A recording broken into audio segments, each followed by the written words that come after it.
Once again, my name is Spencer Rice, in case anyone calls first time. I work with the South Carolina Department of Employment Workforce. I'm the eligible training provider coordinator for the ETPL under the Workforce Innovation and Opportunity Act.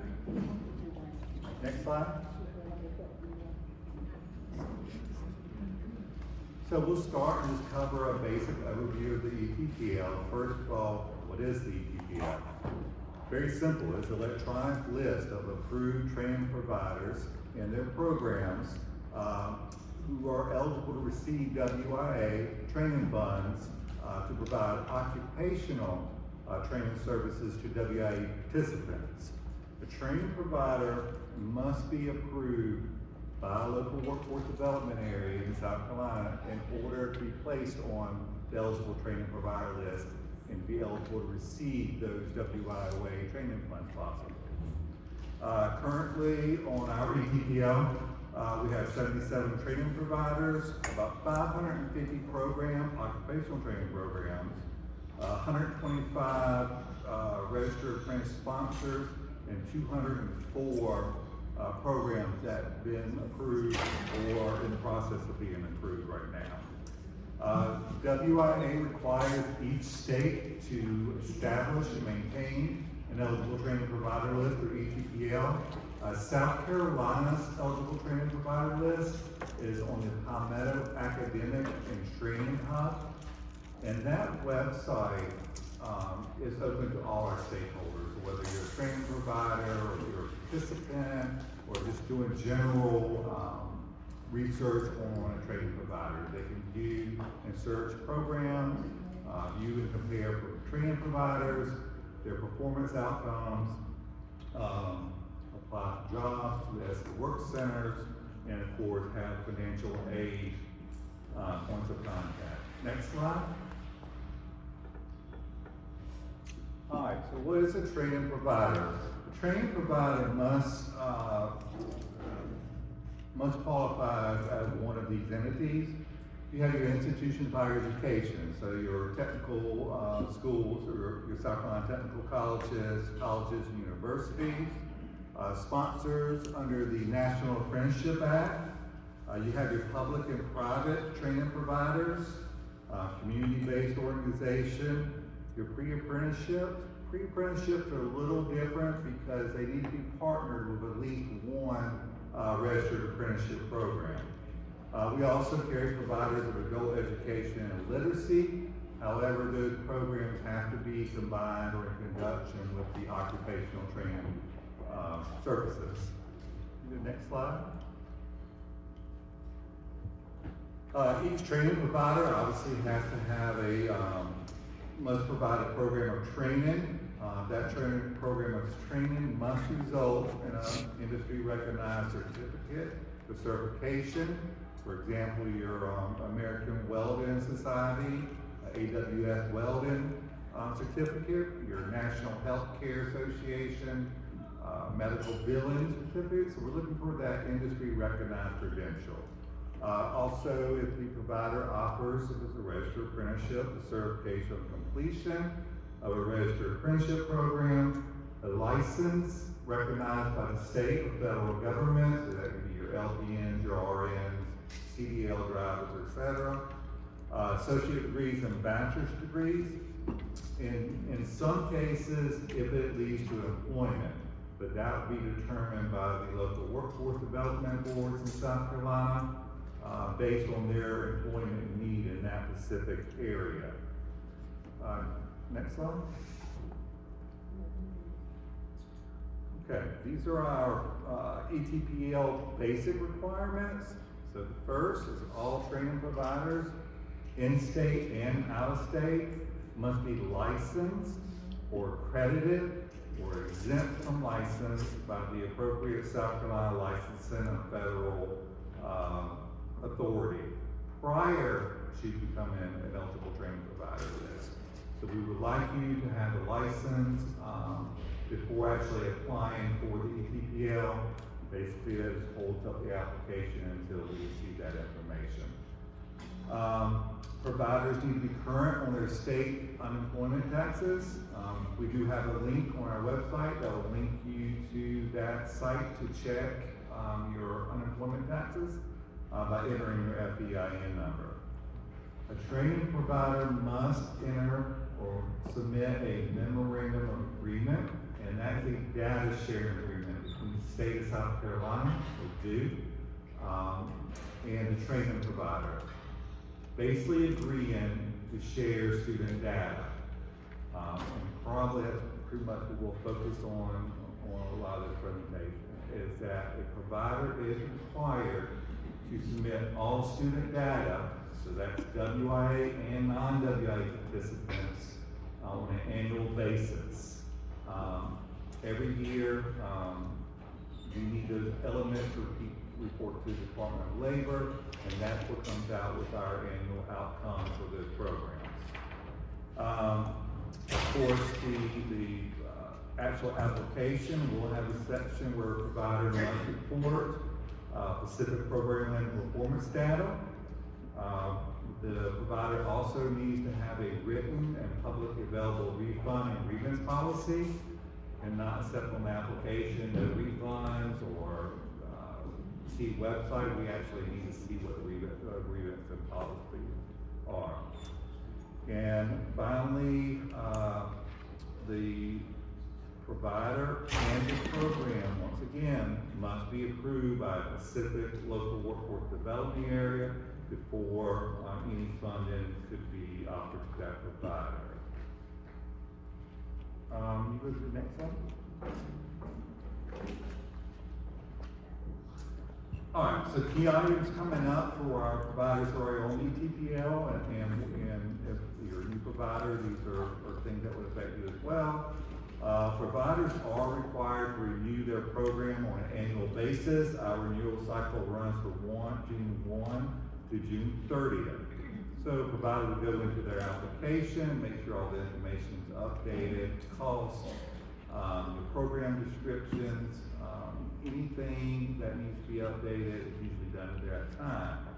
More importantly, if you need to update a license or submit any type of documentation, that's the time to do it, because we would not renew your account for the upcoming program year unless we have this documentation. So if it requires a license from the Commission on Higher Education, we need to have that documentation before we review for the next year. Once again, we will also at the state level check the unemployment insurance taxes to make sure you're approved on that. You will sign a new data sharing agreement for the upcoming program year. And of course, you'll submit your performance data for the previous year. Our performance data is due on August 15th and for the previous program year. So that's when that data is due to us. And if you are a current provider, please submit your provider application by clicking that submit button, as well as each of your programs. You go to the next slide. So for registered apprenticeship, everything I just said, you can erase that from my presentation. So registered apprenticeships, by virtue of them going through the vetting process with the Department of Labor Office of Apprenticeship, they have automatic eligibility onto the eligible training provider list. Even though they are automatically eligible to be on the eligible training provider list, they're not automatically listed. So the provider or the sponsor will have to contact our department and request to be placed on the eligible training provider. And then we have a short information form available in the PASS system that registered apprenticeship would fill out and send to us. We verify that information with the Department of Labor, and once that information is returned to us, we place you onto the ETPL. That's a state ETPL, and the approval processes by the local areas and the other requirements we spoke of earlier, because they have already been vetted through the Department of Labor Office of Apprenticeship, they are exempt from that with the ETPL. But remember, just because you're automatically eligible to be on the list local workforce development areas still control the funding of those programs. So as with the EPPL registered apprenticeship, there's no guarantee to funding, nor participants, obviously. Also, if you need assistance with completing the paperwork or some guidance with registered apprenticeship, Carolina Apprenticeship is an excellent resource to contact them and ask about registered apprenticeships. You go to the next slide. All right, and this is my final slide. So, why would you want to become an eligible training provider? And of course, funds. You receive WIA funds possibly. Increased visibility, once, like we talked about earlier, once you're on that PATH system, is a statewide system. All stakeholders use it, and they can do, you might see people with information about the training provider, program outcomes, etc. And of course, it's free of charge. Do you have any questions, or we will wait for questions? Any questions from you? Mine won't pass it on. I do have a question. Yes. Okay, if say we got approved like next month, If your program got approved next month, that's what, May. So it would be from May to June that you would have to report and then it starts back over again. You would not report your first year until you receive eligibility. So you have a break, we would love you to report the first year, but you don't, by law, you do not have to. That first year, your initial eligibility. Now, you'll have to renew, your account will go into a renewal status, and it'll just go in because of the MOA, because the next year, you'll upload a new MOA, click submit your program, we review it, put you back on the list. So basically, when the Trident Local Workforce Area approves your account, you take that date and get that performance, and we'll say, okay, X, Y, and Z provider had 1 year of eligibility, so they're not required to report for that year. But then when we look next year, you had the 2 years, well, then we expect the data for those programs. And the key, we sent out warning letters this year and corrective action plans.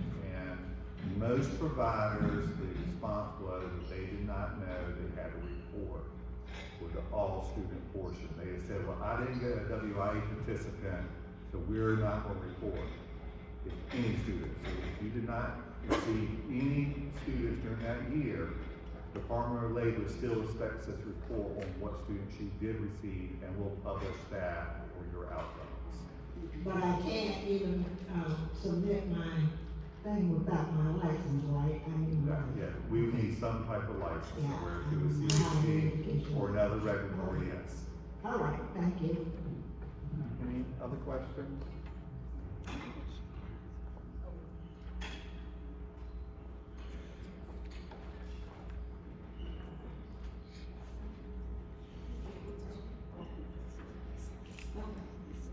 All right, no additional questions.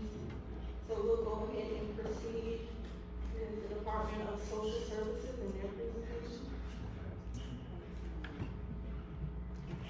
All right, so again, I'm with the Department of Social Services, and before I get started, first question, when you hear Department of Social Services, what do you think about? What's the first thing you think about? DSS, but what does DSS do? A lot.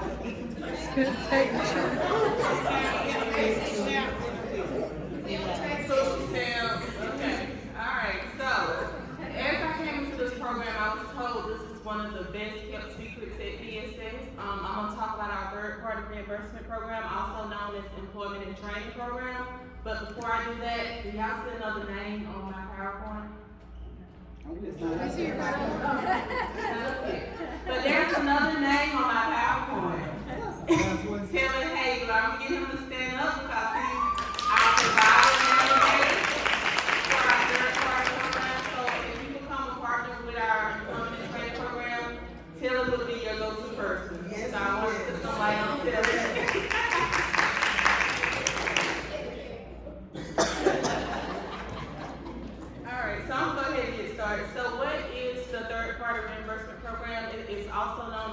to Work. And what it is we provide training, employment opportunities for our SNAP household recipients. So our ultimate goal for this program is for our SNAP recipients to reduce their reliance on SNAP benefits and obtain employment. And we do that, and it is a voluntary program, let me say that also. We cannot mandate or make them participate in this program. It is a voluntary program where they can receive those skills, additional skills, educational training if they want to. And we do this by getting third-party providers to help us with training and education to provide for our participants. Next slide. All right, so I'm gonna go over the SNAP to Work eligibility requirements first. So for our participants to be eligible for this program, they have to have an open and active SNAP case. They have to be receiving SNAP benefits, okay? They have to be able to work. So if they're disabled, they can't work or they don't want to work, even if they just want to receive their GED, they have to have the goal of wanting to go to work. Because remember, our ultimate goal is to reduce their reliance on SNAP benefits, so we want them to be seeking employment, okay? They can't be receiving TANF. Everybody know what TANF is? Temporary Assistance for Needy Families, also known as welfare. Okay, they can't be receiving welfare, okay? And they must be 16 years or older or not attending high school, okay? And again, just to reiterate, it is a volunteer program that they can volunteer for. I know we had a lot of changes with our work requirements recently in November. It changed the ages for our ABOTs and everything, but we still have a voluntary program with our employment and training. Next slide. So, with our SNAP to Work partner agencies, what they do is, what they include are technical colleges, adult education, state agencies, community-based and faith-based organizations. So we partner with different organizations. We don't try to exclude anyone, but it's on as-need basis. Once we get a proposal, we review it. We have a panel that reviews our proposals, and we decide if we're going to move on with that partnership or not. Next slide. I'm sorry, I missed one thing. With this, with our partner agencies, they're going to provide employment, training, education, case management, and support services. That is part of our program, and I think it's on another slide also. Some of the ENT providers must provide at least one of the following.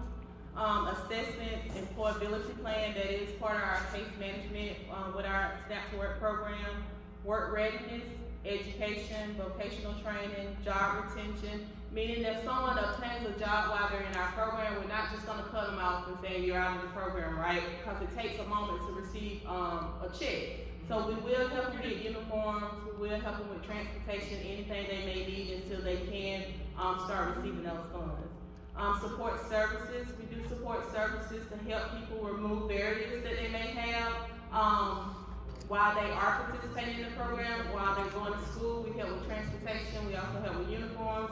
If they're doing online school, we might buy a Chromebook. So we have different levels of support services, and one thing I didn't mention is we have 16 ENT coordinators throughout state of South Carolina that covers all 46 counties.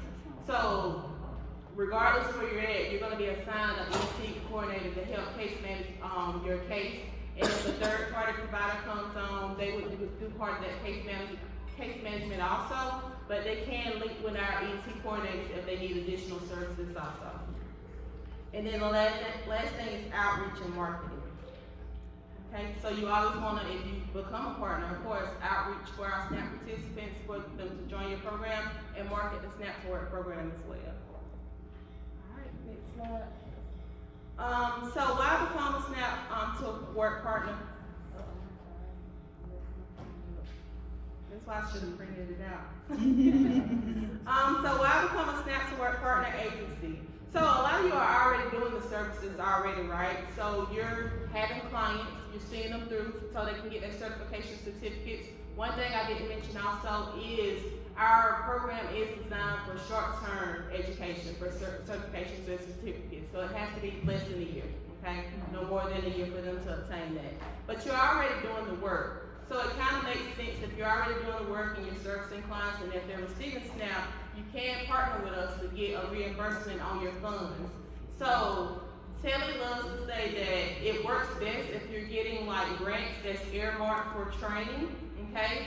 Once you pay for that training for that participant, we can reimburse you at a 50% rate, which I'm gonna talk about in a moment. And then you can use those funds for anything else other than training, okay? Next slide. Can't tell it, help us get some of them brains. Alright, Telly. Alright, so the third party reimbursement program, again, it is not your traditional grant, okay? It's not your traditional grant, it's a reimbursement program. A lot of people think that we're just gonna give them the money, but it's actually a reimbursement program, meaning you have to fund your program. Your program has to be funded by non-federal dollars. I didn't mention this is a federal program. Therefore, you can't fund your program with federal dollars and we reimburse you with federal dollars, okay? So you have to have non-federal sources. That could be grants, that could be private funding, but it has to be something that's not federal funds. So to participate, partner agencies must verify those non-federal funds when you're doing your proposal. And how it works is it's 50% reimbursement, and DSS does retain 5% of that 50%, 5% out of that 50%, but it ends up being 47.5 because we do 2.5 since the federal government is reimbursing part of it also. You do get reimbursed for allowable costs. That could be tuition, if you're doing books, uniforms, also some administrative costs, like salaries for your staff, because it is some administrative requirements for this program that you have to put in our system for us to maintain our records for the feds if they come to review. So we do pay for a portion of the salaries when you're doing actual employment and training work also, okay? All right, next slide. All right, so what does an interested partner do if they want to partner with SNAP ENT? So the first thing you want to do is learn more about the SNAP to Work program. It is information out there online. You might want to talk to someone who is a SNAP to Work partner already. We do have a few here today. Thank y'all for being a partner. And just get an understanding of what it takes to run the program. I'm not going to say it's real easy. I'm not going to say we don't have bumps in the road. But we do all we can to make sure that we are functioning like we should and federal regulated and doing what we're required to do for the program. You might want to make sure that you understand the reimbursement part. Again, it's reimbursement. So you want to make sure that you have funding to maintain your program and not dependent on those funds, because sometimes it may be a delay, okay? It's gonna take at least 30 days, but sometimes there may be a delay in payment also. You also wanna coordinate with DSS. You can always schedule a meeting with me or Telly, mostly Telly, to go over the requirements for the program, and he'll talk you through if you have any questions or anything. Assess your services and activities. Again, we have a panel that reviews to make sure it's necessary. We deem it reasonable and necessary for us to bring on this partner agency. We have about 20 partner agencies at the time right now, but we're always looking for more in different areas. Also make sure you develop like an outreach intake client flow, because again, you have to have that in place to show that you can maintain these SNAP to Work participants when they're coming into your program. And then again, like I said before, you can always schedule a meeting with Telly and he can walk you through if you got any questions. If you want to get the information sent out to you, you can send him an email also and he'll get that sent out to you. Next slide.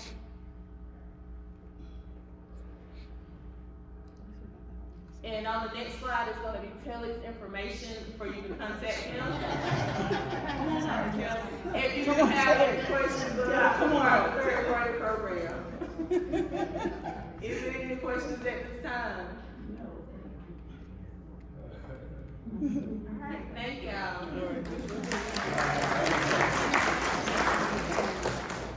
Oh, they tried to skip Telly's name. There you go.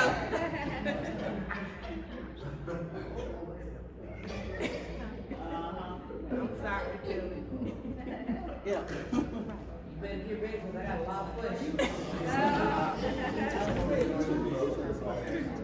Okay.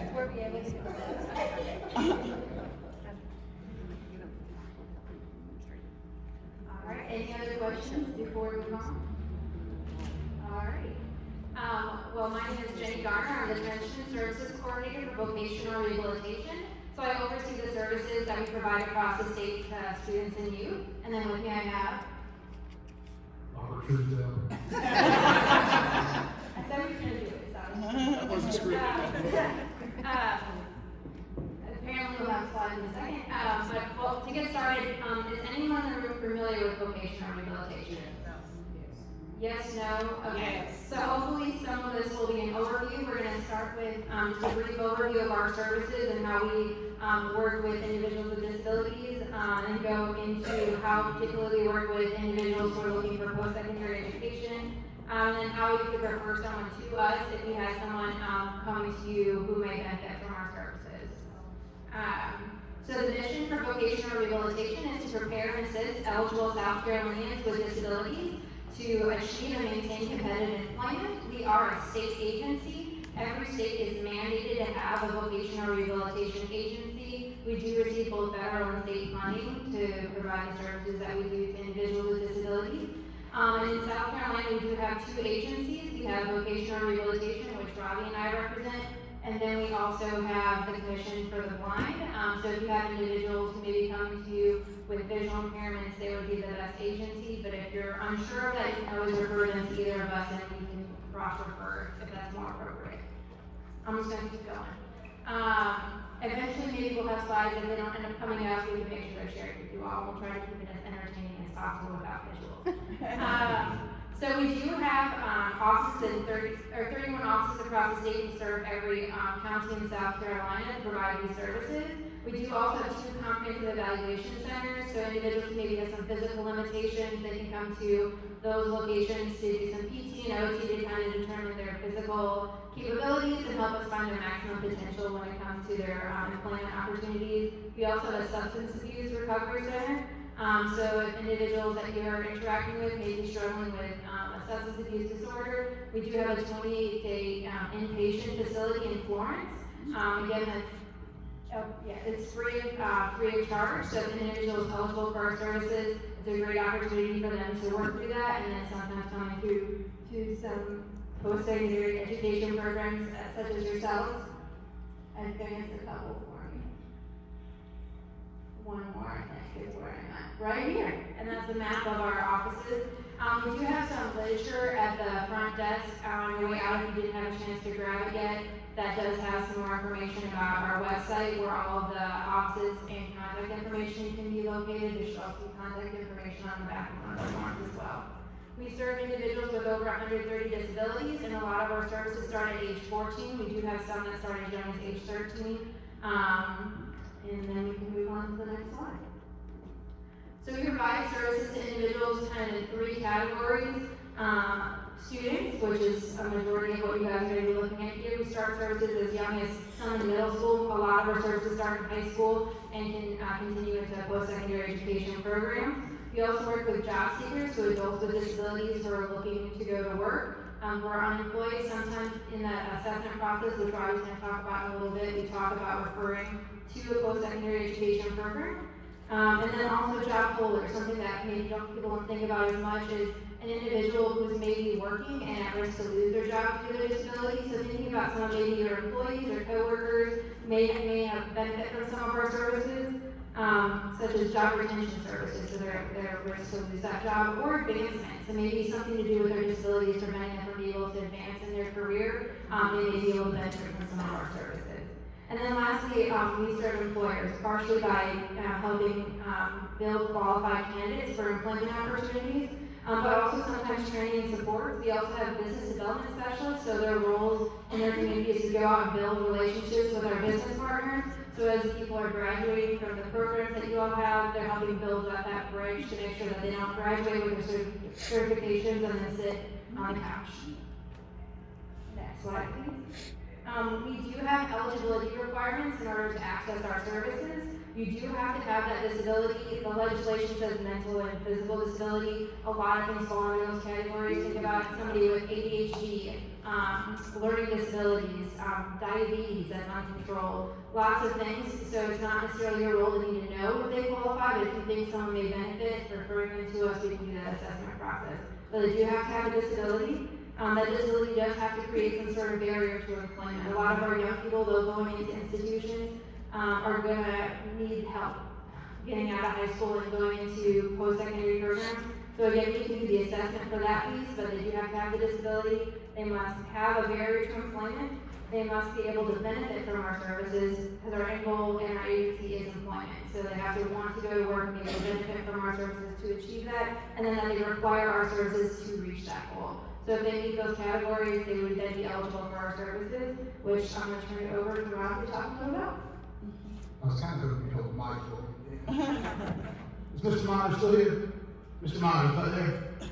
I got some good news for you, sir. You're going to all this stuffed animals at the fair. You tell me you remember Vietnam, no one's going to guess your age. So. And I'd like to talk to you about that admin assistant you're going to need for too. I think I would have something like that.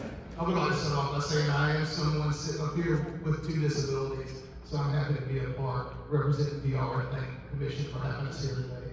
My introduction with VR actually comes as a consumer. I'll talk about that in just a second.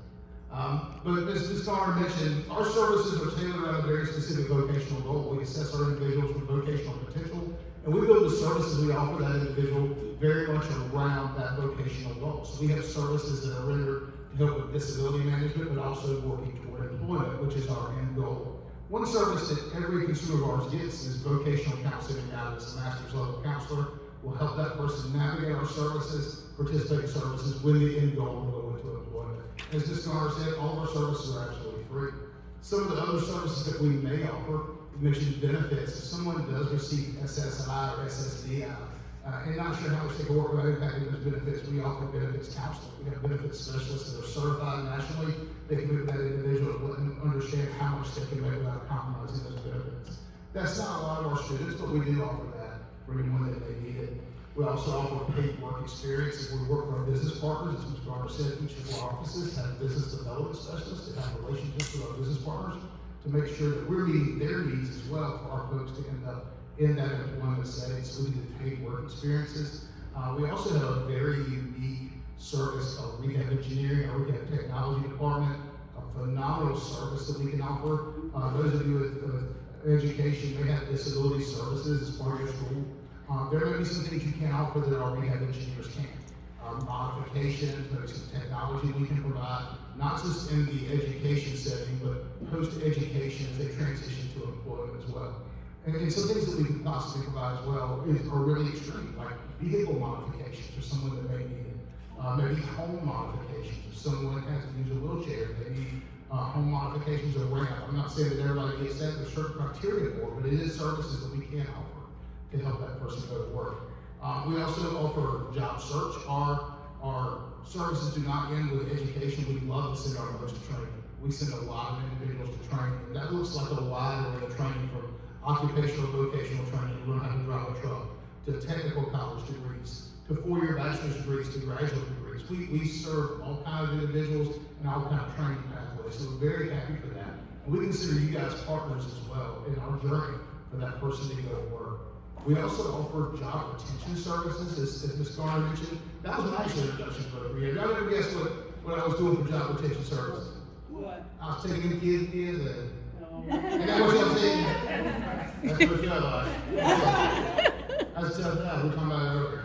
So if you know someone that's on the job and having some challenges and struggles, please keep us in mind.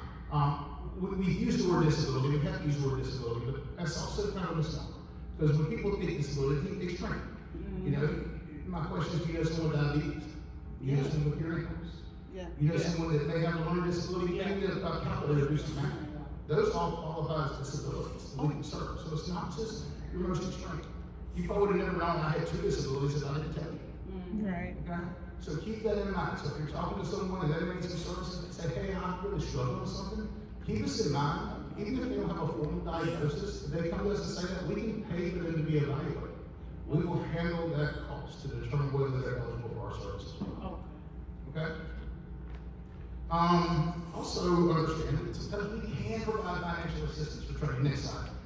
What used to be.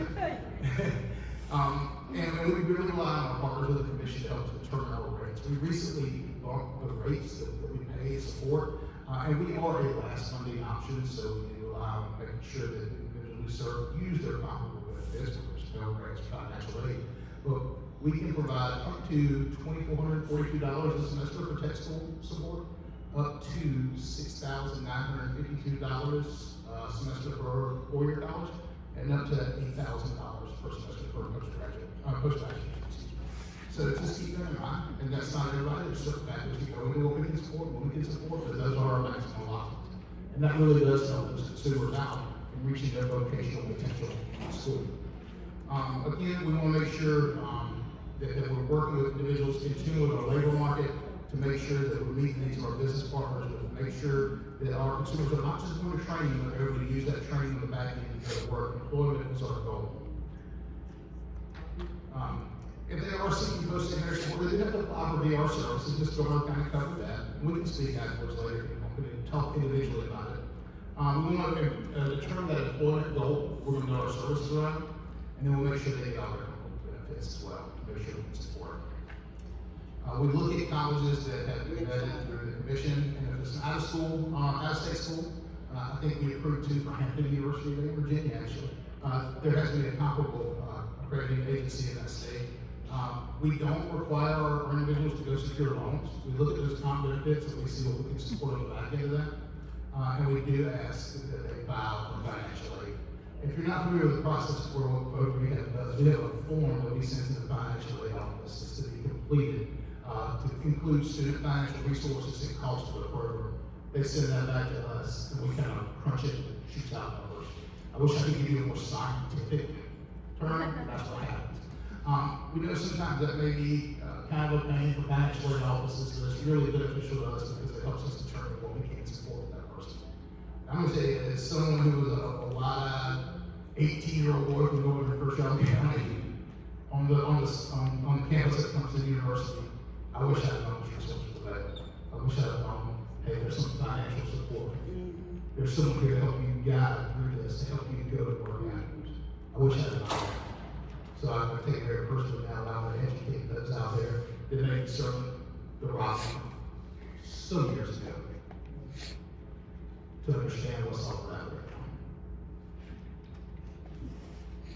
Alright, next slide, please. And we are, I think, a lot of things we also fall under WIA, and so that has really advanced the service we provide to young people in high school, so we're getting more of the Robbies when they're still in high school to give them the information about the services we can provide them, but again, more information out there, sharing this with other people would be great. But students who are financially sponsored with us, even those who don't qualify for financial assistance, but especially those who are getting financial assistance with us, are in contact with our counselors at least every month, because again, the financial assistance is good, but if they're not being successful as they're moving through the program, that's not really going to be helpful for anyone involved. So we make sure that we're following up with them. We do get their grades each semester, again, to make sure they're progressing through the programs. In the first semester, we are doing an assessment with the team that kind of Robbie oversees with our agency to make sure that the post-secondary program they're trying to get into is going to be a good fit for them. They're going to be successful at it. Part of that is looking at their high school transcripts, GEDs, and other kind of testing, and then again throughout their program, kind of following up on the grades to make sure they're staying on top of those. Next slide, please. So we do, again, we connect them with disability services, our supports that we provide to our agency to make sure they're at least keeping that 2.0 GPA or whatever the success standard is for the program that they're involved in. We do try to provide them as much support as possible so we don't have to do some of these nice things, but if they are failing, we can't pay for repeat classes. And if they're on academic probation for 2 semesters, we sit back down with them and say, okay, is this the right course for you? Maybe we're looking at the wrong kind of track for you and help them kind of reassess. We're with them through that whole process as well. Next slide. So we speaking a lot about the financial piece of it. Some students don't meet that financial aid criteria. We do still support our students even if they're not getting financial aid support through us. Like we talked about earlier, we provide career counseling, so throughout their program, their academic program, we're following up with them, making sure they're on track with their goals, kind of knowing what those next steps are going to be. Mental health supports, a lot of our young people, especially going into college for the first time, training programs, life keeps life in, even if you're trying to go through your academics. So making sure that they're taking care of their whole self, and if there's mental health supports, getting them connected to that. Resume creation, so as you're getting to the end of that program, making sure that they have a good, strong resume that kind of gives an overview of their academic and employment history, and then building internships. I think Robbie spoke about that a little bit earlier, but during their time in their academic programs, we can connect them with meaningful internships so they're graduating not just with whatever degree or certification, but also with some meaningful work experience that they can put on that resume. Rehabilitation technology, Robbie talked about that a little bit already, but we really make sure that there's not some sort of assistance that can help them with being successful in that program. Even if they're not necessarily getting funding for the program itself, they still may qualify for some of the assistance with rehabilitation technology. And then obviously the job searching at the end, connecting them from the education into employment. We are an employment agency, so all of our services are going to be connected to employment, but we realize again, life is life while we're in school, right? So sometimes just knowing some of our other agencies, connecting with other resources, such as disability services on campus, or any other community partners that we have relationships with, to make sure that life is not the reason that they're not successful with the career that they're trying to get into. So the next slide, it just kind of talks a little bit about referring somebody to us. If you have a student who you're working with who may benefit from our services, again, you don't need to memorize everything we just went over. If it just kind of clicks that maybe we're somebody that can benefit, connect them with us. For some of our larger institutions in the state, we do have some counselors who actually go on site. So if that's something that might be of interest to you, you can feel free to reach out to us. They also you can refer students to our offices. Again, we have some information at the desk here and on our website on how to connect with the office closest to you. We're referring the student to that office to do an assessment with us. The application usually takes less than an hour for that student or that young person or adult to come in, and again, it can be done in that office, or if we have a space on campus, we can do it right at the university that they're attending. They do need to, we assess them as Robbie said earlier, if they don't have any current diagnosis, what we know if there's something going on, we can send them for an assessment to determine if that's something that we can still help them with. And then at the end goal, we help them with finding employment. Once they've completed their education, we help them with that job search and placement and follow up for at least 90 days after they've found that employment to make sure they're maintaining and staying successful with that. So the next slide is just a quick little snapshot. If they need support with us, calling and schedule an appointment, coming into the office, then we do that assessment, and then hopefully we're able to work with them and in conjunction with you all, help them meet their education and employment goals. And so the next slide just allows you to ask questions. Just answer. Okay. If you're interested in becoming a training partner, let us know if you're not already associated with us. We'll work you through the steps. We have a question. I just have one question. So I receive, we have students in one area is good, and another area is bad, simply because honestly, I really would like to talk to you too, because I don't think everybody's on the same page. The information that you guys just said, I received the same information, to be honest, from the Williamsburg County office. Now I have a school in another area and they're on a different page. And that's not good, because I have referred a lot of students to you guys, and then it's just like my students, they come back and it's like, okay, like, I'm just being honest with you for a second. We had a pause on staff and work, all right? And then when we told them about your program, it was just like, I'm just saying, okay? It was just like, try Greenville Tech. Well, they say they went to Greenville Tech, and it was a waiting list. So when I didn't have a waiting list, it just got lost. They just got lost. So I feel like those people, I'm not gonna say they gave up, but a lot of those people gave up because it was too much back and forth, and you wouldn't know. So I just kind of feel like all of you, now like I said, chemistry is great, but they're not on the same page, and we lost some people that we real life could have helped if we just could have been on the same page. Now, I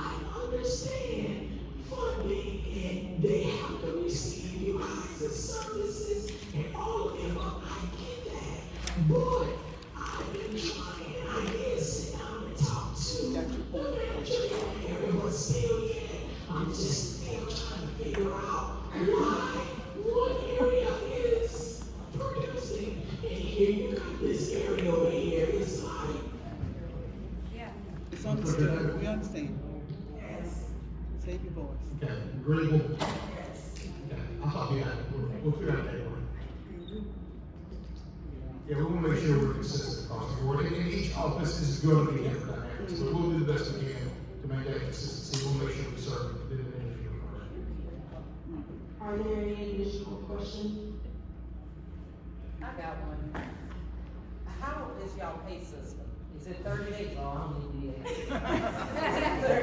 Is it 30 days, or what's the time frame for payment if I become a provider? So we are net 30, are you what kind of institution are you? I'm a post-secondary. Four-year college, occupational, vocational? No, I'm doing certificate programs. Get with me, I'm not necessarily the finance side of it, but if you get with, our contact information is gonna be up at the end, and we can make sure that we clarify that for you. We'll get it for you. We are net 30, but it depends on how the billing comes through, how that, we can clarify that for you. Okay. Are there any other questions? Okay. Seeing none, I would like to take this time to show our appreciation for all of our panelists for joining us today.